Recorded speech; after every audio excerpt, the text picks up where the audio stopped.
Hi, it's Joy Asher from Living Through Heart, and I'm here in beautiful Bali. I'm staying at this amazing villa with Rochelle Ware and six other beautiful women, and we are doing the Unlimited Creator Retreat. And we went through a really interesting process this morning that I wanted to just talk you through, because it's something you can do with other people. It's something you can take yourself through. And basically, it's looking at the difference of the structure that you're in when you're living in your end result versus when you're living in your egoic agenda. So what do I mean by that? Well, we all have end results that we want to create in our life, like what we want our life to look like, what is our purpose, what do we want to create in this world. And some people, it is grand. I want to, for instance, with me, what's coming into with sharpening clarity is wanting to help women recognize first, identify and embrace and step into their feminine power. And so that's becoming my purpose that I'm working on. And what I did in this process was I stepped into the end result of living that purpose, being that purpose, being in that end result of having created that and be doing that. And then from there, I stepped into the end result, or into the current reality, or into a reality that I'm in when I'm not working towards that. So when I was in the end result of being in creating what I wanted to do, which is empowering women, I was in a result of where I was living my true nature and purpose, where I was living a life I loved, right? But really how I was being, how I was behaving. And this is what it's all about. It's how do we behave when we're living in our end result and holding the space and the energy for our end result versus how do we behave when we're not? Because thoughts and beliefs create actions, right? Actions, inactions, or reactions, and they're really what we could call behaviors when they become patterns, they're behaviors.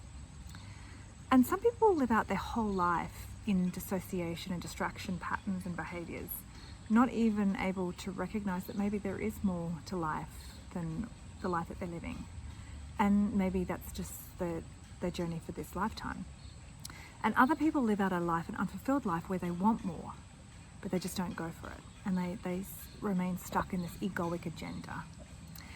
So the egoic agenda is basically the beliefs and the structure and the behaviors that result from those beliefs that create us being stuck or struggling or oscillating or not going for what we want. And there can be the distraction techniques that maybe help take away the pain. There can be, prioritizing the wrong things, never having time to get to what we need to do. They can be, hanging out with other people who are making it okay to not be going for what we want to go for, versus doing what we need to do to have it.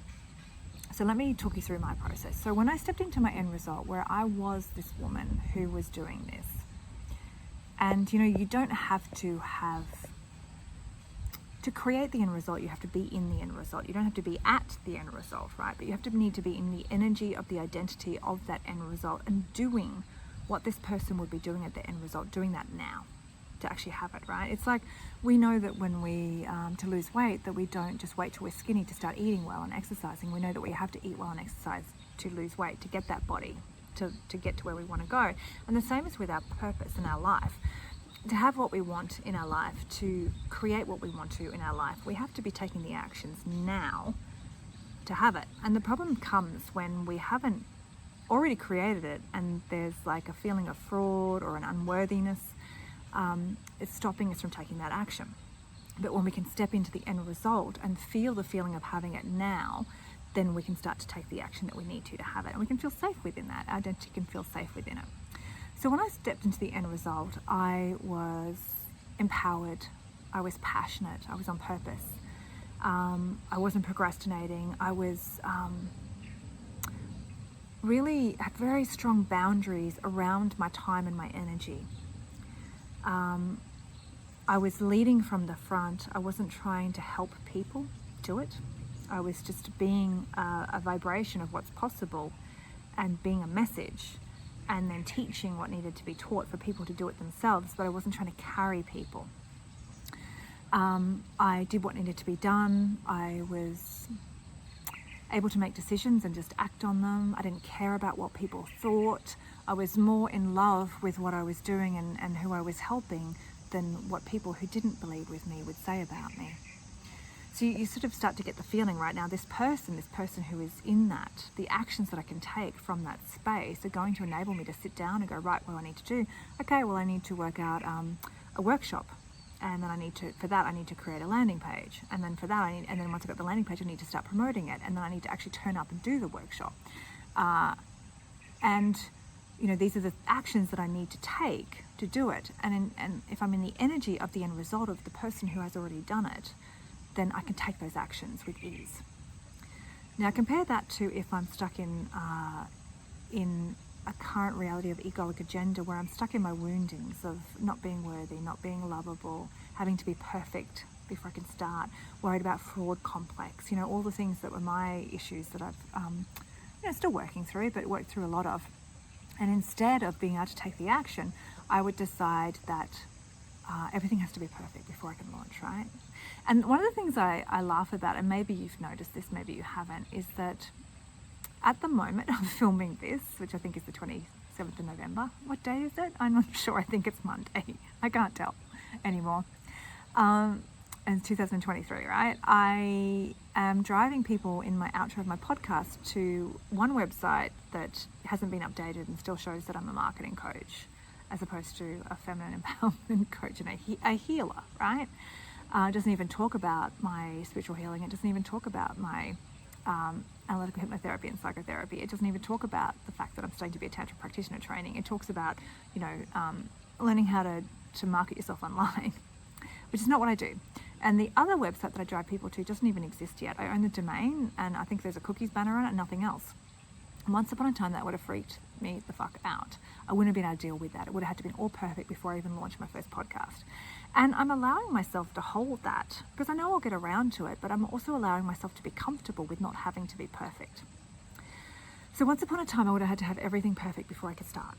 Everything would have to be done. And by the time I actually got to the point of starting, I'd be exhausted from putting it together and then disillusioned when nobody wanted it because nobody even knows who I am. I'm not out there talking about stuff.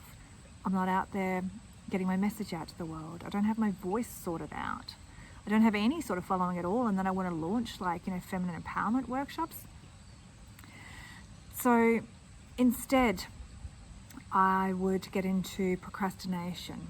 And I used to try and encourage people to come on board, but then I would do the work for them, or I would take them, or I would drag them along, and then I would get exhausted, and then I would get resentful, and then I would, what's the point? No one wants this anyway. So when I'm in my egoic agenda, I'm running around trying to get people to see how amazing I am, rather than just being amazing, right? I'm running around trying to prove my worth, and I'm not in my integrity of who I really am. And I'm not showing up in my own feminine power and my own goddess and my own highest level of what is possible for me, and showing up as an example of what you can have, right? And anybody can do this stuff. People look at people who are successful and say that they're lucky. They're not lucky. They did the fucking hard work.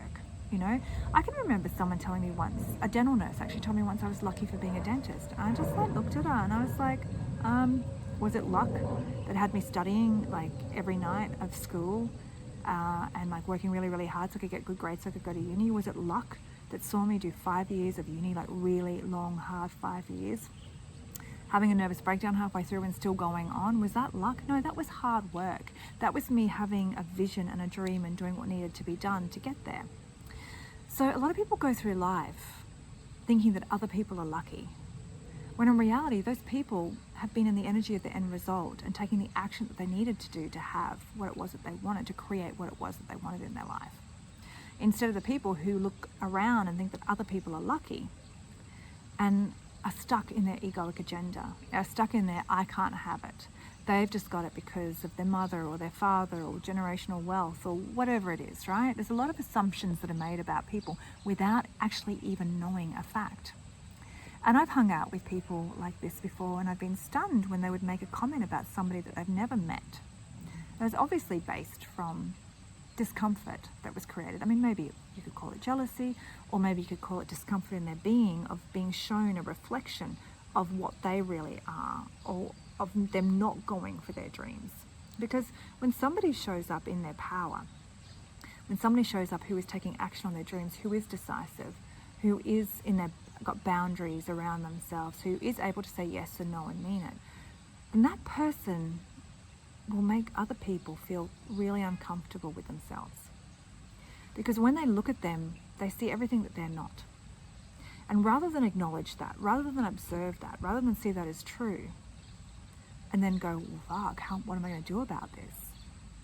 They instead will throw stones at the other person. And they will come up with all sorts of stories in their head. And to them, they will be true, because they've made their ego is now gone into attack mode to defend the place from which they're living their life. So, what did I get out of the process this morning? Well, I got out of it quite a few things. One, I worked with a lovely lady called Fiona, and we worked on her.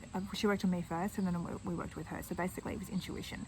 And then once you step from the end result into the egoic agenda, and you look at all of your behaviors that you do rather than do what you need to do in your end result, then you make a list of basically behaviors that you're in, so that you can start to see the pattern and start to catch yourself within it. And you can start to go, oh my God, I'm judging people and I'm big noting myself. Shit, I'm in my egoic agenda. I'm not in the end result, the energy of the end result. Or, oh my God, I'm procrastinating. I just spent a whole day doing shit that didn't need to get done. Or working on other people's stuff that I didn't have to do right now, when actually this thing for me needed to be done right now. Crap, I'm not in the end result. I'm in egoic agenda. I'm procrastinating. I'm feeling not worthy. I'm feeling not good enough. And so when you go through this process and you're able to actually flesh out your behaviors, your actions that come from these thoughts and these beliefs that are there when you're stuck in your egoic agenda, then you can start to actually map out that behavior and become more aware of it, catch it earlier. Now, what I realized was that I have come to a place where I've worked through a lot of egoic agenda. It's still there. I still observe myself within it. I still catch myself within it. And sometimes I actually let myself be in it to study the impact of it on me. So sometimes I'll observe in myself a desire to drop something into conversation about myself to make myself look good. And then at the same time that I'm observing myself wanting to do that, and like observing why I want to do that, what is it that I'm trying to get out of this by putting this thing into conversation? That, sure, it's true about me, but it doesn't need to be in this sentence. It doesn't need to be in this paragraph. It doesn't need to be in this conversation. This person does not need to know that about me. But if they know that about me, then they're going to think that I'm better or good or impressive or whatever it is, right? Whatever it is that I'm trying to get out of it. So sometimes I will observe the desire come up in myself to actually do it. And I will go into the why, and then I will allow myself to do it anyway, just to watch the impact on myself and how I feel afterwards. And in fact, this morning I was messaging a new friend, and I was talking about a process I went through yesterday afternoon that had me in quite a bit of discomfort last night. And I was ferreting it out. And basically it's been my latest lack of clarity about what I do want to create. And I mean, it's there, I know it, right? But it's all this fogginess. And I've been putting it down to the fact that I'm finally in this place where I know who I am, and do I really want that? But in reality, I was still acting from the fear of the past, of what I created in the past, and the trap that it was always created on how hard I always worked. And now that I'm actually allowing myself some fun and some freedom, I'm scared of getting trapped like that again. I'm scared of making myself work like that again. And so instead of focusing on this new goal with helping women with feminine empowerment, and probably couples therapy as well, right? Teaching couples how to have good communication and to have a beautiful relationship. Instead of concentrating on that, I'm allowing myself to be confused about what I want and do I really want it. So I had gone down a rabbit hole with that last night, was sitting within that and realizing too that within that there was this pain from having been carrying people with me in the past. And I went back and found a memory in early primary school where I had actually allowed, because I didn't have many friends, and I had allowed a friend to cheat off me in an exam. Maybe grade 3, and I didn't want to do it. It was her suggestion. I didn't want to do it. I was scared of getting caught. I felt shame surrounding it. I knew even then it was out of alignment and integrity, but I allowed it to happen because I didn't want to lose the friendship. And that was the beginning of me consciously choosing to allow people to have a ride with me, a free ride with me. And in fact, me to sell a story to them, to sell like something amazing to them, and then get them on board with it. But then when they don't want to take the action to have it, I do all the work. And this morning I was leaving a message for this friend, sort of talking through this process I'd been through. And then when I got to the end, I just deleted it because I could see that I was still in it, because within me talking about it, there was still all this story and all this blame that was going on, and me still being in victim. And I had to come through that to get to the point of realizing 100% responsibility. All these times I've chosen to take people with me, I chose to take them with me. I sold them the story, and then when they didn't want to do the work, I stepped in and did it. Rather than calling them on it, rather than saying, hey, this isn't working for me, I took them with me. And I had to become 100% responsible for that decision and that choice before I could move on, because that was like part of the pain and the fear that was blocking me, was the exhaustion from doing that and the fear that I was going to do it again. But by taking 100% responsibility for it and seeing that I had created that, I'm able to choose not to do it in the future and to become observant of it. And it is one of my patterns, right? Because I'm scared of doing it alone. So then I try to take people with me. And definitely it's more fun when you're working with people that you love and people that you can have fun with. But I don't need to let not doing that stop me. And in fact, if what I hold in the end result is having this amazing business where I'm empowering women and doing it with like-minded women who I love and who are so much fun, then that's what I'll create. The vibration of that going out is what's going to bring it back. So what I have gotten out of this is the removal of the confusion and the clarity about what I want to create, and the crystallizing form of knowing that, yeah, I have come to a point where I'm not doing things for the wrong reason anymore. I'm not doing things to validate or show how good I am, or to be lovable, or to make my dad proud, or to prove, to the world that I am worthy. I'm not doing that anymore. But now I can move forward and create something amazing from a space of it just being my true nature and purpose and what I'm here to do. And everything that I've done along the way, every step that I've taken, even if they look like wrong steps, they're all absolutely necessary to get me to where I am now, for me to be who I am now, so that I can move forward from this place and create what it is that I want to do. So, by looking at what we want to create, being truly like, there's meditations, and I'll probably create one of these for people. There's a meditation we call it the Land of Plenty, and this is in the conscious creator world, and basically allowing you to dream big, because some people can't even dream about what they want. They can't allow themselves. And I was a little bit like that when I left my husband. It wasn't so much that I didn't have a dream of what I wanted, but I didn't know what I as a person wanted or needed, because I'd been so busy and so preoccupied with trying to make myself so needed, that I was indispensable, so that I'd be loved, that I'd never actually stopped to think about what my needs and wants were, or to even visualize that I was allowed to have my needs and wants met. So to be able to dream big for what you want, and then stay in the end result of that creation, and to feel how that is, to feel the energy of what that's like, to observe the actions that are taken from that place, the behaviors that are there, the patterns that are there because of the thought process, the beliefs that are there. And then to contrast that with the now. Where am I now? Or where am I? And it's not even so much a now, because even when we're on the road to the creation, we often drop out of it. We often go into procrastination, or we have a bad day, or maybe we wake up tired, or we go into some sort of mode where for a day maybe we slip out of it. So it's not even, we are already whole, right? We're already perfect. So it's really the identity of who we are in each moment, and whether or not we're playing out our woundings and defending them and behaving and acting from that place, or whether or not we're working from the higher purpose and from the end result and the energy of the person who is doing it. So when you go into the egoic agenda, you stay stuck, you stay struggling, you stay isolating, you blame other people, you resent other people, you're angry, you're frustrated, you feel unfulfilled. When you move into the end result, you've got the freedom, you've got the life the way you want it, you've got, the ability to create whatever it is that you want to create. You can choose it. You hold that vibrational energy, and then you take the action.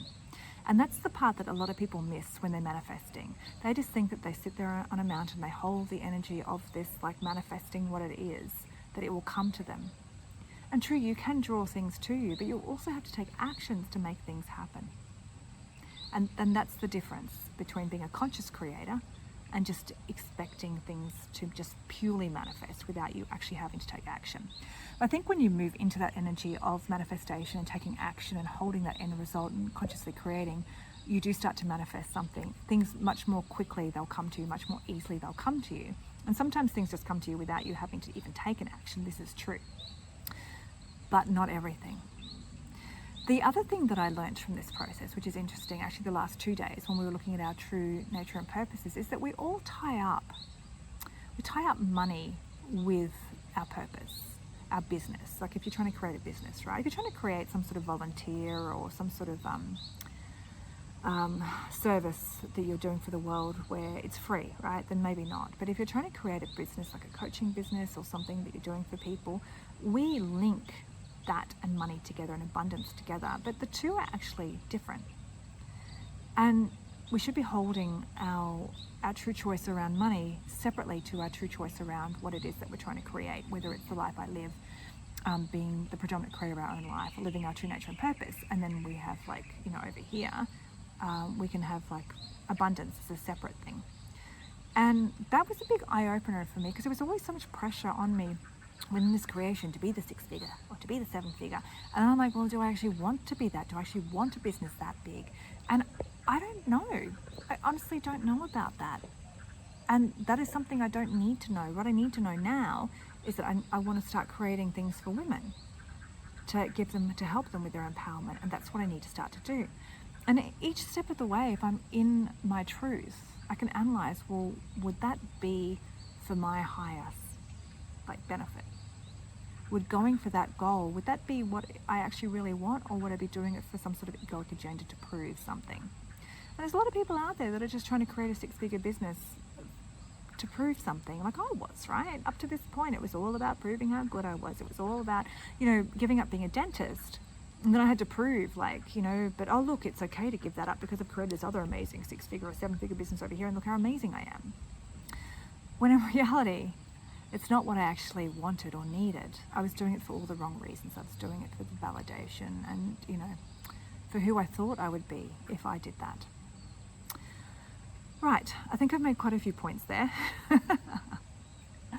So work out what you want, dream big, hold yourself in the end result, and then look at yourself for when you're not taking the actions that you need, when you're stuck in your egoic woundings. Remember that abundance and whatever you want to create in life are not inexplicably linked. They are two separate things. Maybe abundance will come from it, maybe it won't. But if you're holding open for abundance, maybe it will come to you some other way. Maybe you will win the lotto. Maybe you'll get left money. Whatever it is, it doesn't have to be tied together. And when you take that away from what you're trying to create, it takes a lot of pressure off.